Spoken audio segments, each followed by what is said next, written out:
आजरा तालुक्यातील हरुर इथं रस्ते विकास कामाचं उद्घाटन, समाज कल्याण योजनेतून खडीकरण आणि डांबरीकरण कामाला प्रारंभ, माजी आमदार राजेश पाटील यांच्या हस्ते शुभारंभ, ग्रामस्थांमध्ये समाधान।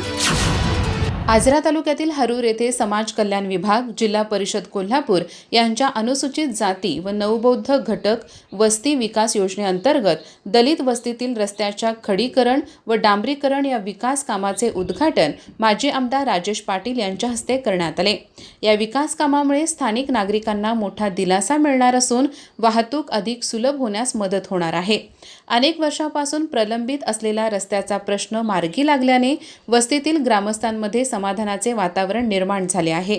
या प्रसंगी आजरा तालुका राष्ट्रवादी काँग्रेस पक्षाचे अध्यक्ष अनिल फडके, एम.के. देसाई, अभयदादा देसाई, सरपंच सुषमा पाटील, विलास सुतार, सदस्य सुधीर कुमार पाटील, दीपाली सुतार, गणपती कळसकर, सुरेश रेडेकर, सुभाष पाटील, प्रकाश देसाई, ग्रामसेवक स्नेहदीप सरदेसाई यांच्यासह ग्रामस्थ मोठ्या संख्येने उपस्थित होते। या उपक्रमामुळे गावातील मूलभूत सुविधांमध्ये भर पडत असून भविष्यातील विकास कामांना चालना मिळणार असल्याचे यावेळी व्यक्त करण्यात आले। अधिक माहिती आणि ताज्या घडामोडींसाठी आजच आमचे चॅनल सबस्क्राइब करा।